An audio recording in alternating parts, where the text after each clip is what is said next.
So what's your favorite color? If I had to pick a favorite color, I would say it depends on my mood.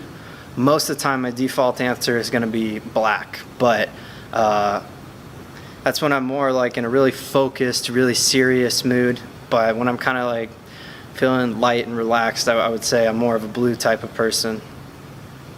Are you a cat person or a dog person? 100% a dog person. First of all, I'm allergic to cats, but dogs tend to be more loyal. I know that cat people would disagree with me on that, but I gotta say, I've had dogs all my life. So what's your favorite band or musical artist? All time, without a doubt, Johnny Cash, and that kind of just plays into why my favorite color is black. It's why I wear black to the ring. His music speaks to me on a personal level. Currently, I would have to say, without a doubt, it's the White Buffalo. And if you haven't heard him, you got to go check it out. And I like him for very similar reasons to why I like Johnny Cash. So why did you choose to become a wrestler? I chose to become a wrestler because when I was younger, it didn't matter if I had a good day or a bad day. If things weren't going well in school, or if rain, snow, or shine, I could come home and every week there would be new wrestling on. There was always new content, and they constantly pumped it out, and I was able to live vicariously through these wrestlers, and they were kind of like my superheroes, and so I would watch them on a weekly basis, and I would kind of grow from them and learn a lot of life lessons from the stories being told, but they were always there, and as I grew older and I started to appreciate the sport and the art form, I started to really get invested in these characters as I grew with them, and I got invested with the stories that they would tell. And I always thought there was something unique about the ability to go out there with your body and express a story, and to go out there and represent an idea that could hit home for so many people watching at home or watching in the crowd. And that kind of inspiration that they gave me, I know they gave a million people out there, whether it was a father or a son or a daughter, a mother, a sister, or you're just down on your luck, or you're having a bad time, or you didn't know where the next paycheck was coming from. Whatever adversity you faced in life, you could draw inspiration from the stories being told in wrestling. And I thought to myself, wow, they did so much for me personally. I would love to do that for other people. I would love to give back the best that I can, and I think wrestling is the best outlet for me to do that. What is your goal for the wrestling industry? I think career-wise, right now I'm so focused. I'm on the tail end of my rookie year. I just want to grow and get better, physically, mentally, spiritually, whatever I can do to get better, that's what I want to do. And I have no attachment as far as ego goes in this business right now. I want to learn. I want to take my lumps. I want to get embarrassed. I want to get humiliated. I'll lose the matches I need to lose in order to grow. And that's my number one priority. If I can wrestle somebody that can make me better, that's what I want to do. My long-term goal would be to wrestle the best in the world, be one of the best in the world, and to hold a world championship. I'm extremely focused on someday holding a world title, and that means a lot to me. I've been focused on that ever since I was a little kid. I did every avenue that I needed to, whether that was learning jiu-jitsu or getting into amateur wrestling and doing 3 practices a day, or getting into theater and becoming an international honor scholar thespian, or becoming the drama club president, or winning a state title with my wrestling team, or winning an all-freshman state title. Those were things that I needed, and it was difficult because of the resources I had and because of my most precious commodity, which was time. I didn't have enough time to do everything, but ever since I was a little kid, I've given up parties and hanging out with friends. I've missed birthdays, I've missed weddings, and I've sacrificed a lot monetarily and personally in order to pursue this goal, and I'm far from done.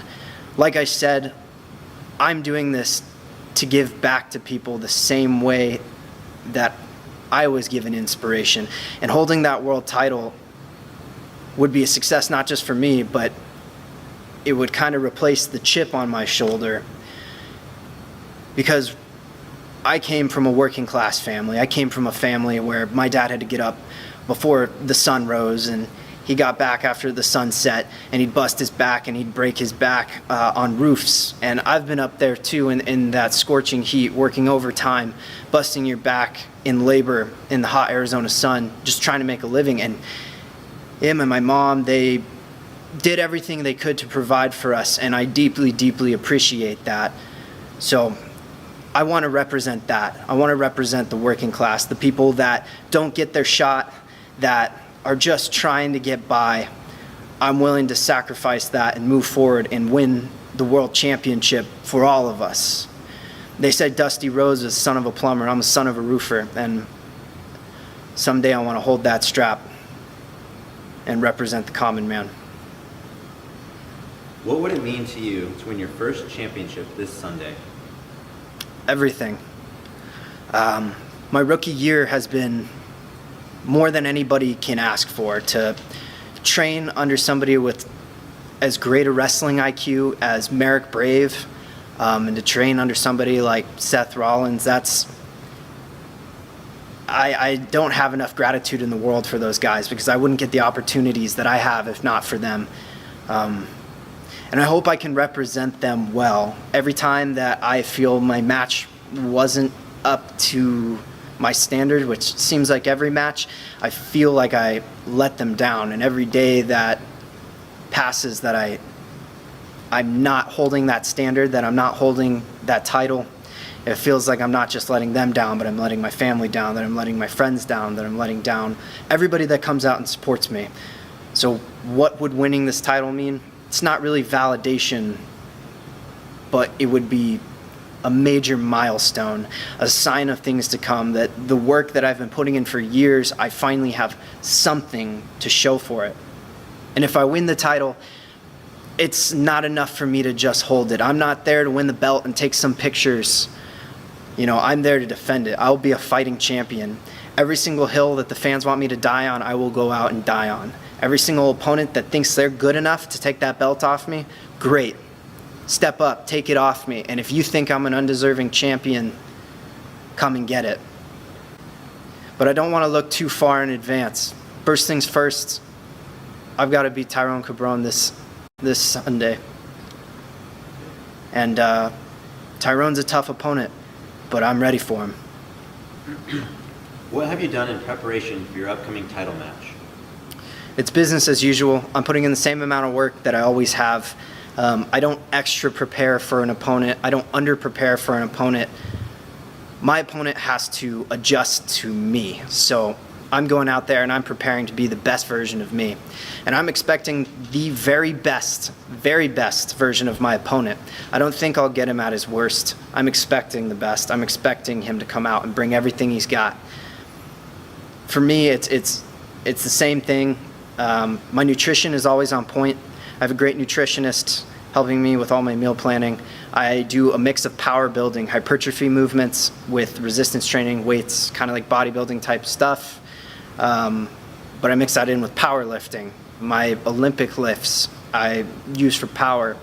And for conditioning, I like to do CrossFit. CrossFit's become a huge staple of how I prepare. And for this one, I just figured if it's not broke, don't fix it. So just keep pushing along, keep improving everything. I'm improving, I'm getting bigger, faster, stronger, more athletic. And even if it's a slow grind, it's progress, and I'm in there every day making that grind. How do you see yourself winning this match? I think I'll be the better prepared person on the night. I take nothing away from Tyrone. He's a hard hitter. I mean, he puts guys out. If you go watch, I mean, he shuts their lights out. He's got some dangerous moves. He's got great setups. He hits them out of nowhere. His footwork's great. And he's an opportunist. He seems to understand how to avoid damage and how to pick his spots. He's been doing this a lot longer than me, so he's very cerebral and he's got that veteran instinct. But I'd like to think my wrestling IQ is just right up there with him. I think I'll be the faster person on the night. I think I'll be the more athletic person on the night. But I think our skill sets match up pretty well. And I think you'll see a great match. I think you'll see us go toe-to-toe. In the end, I think I just want this a lot more. This burns me up inside. I want this title. And I think on Sunday, we're going to see that be the difference. When we get drug out into deep waters, it's sink or swim, and I think he's going down, and I think I can tread water for the rest of my life. I can keep afloat. I can swim to shore. I have that extra gear, that extra drive, and I'm willing to put that out there, and I'm willing to die in that ring, and I don't know that he's able to say the same thing. That's the difference.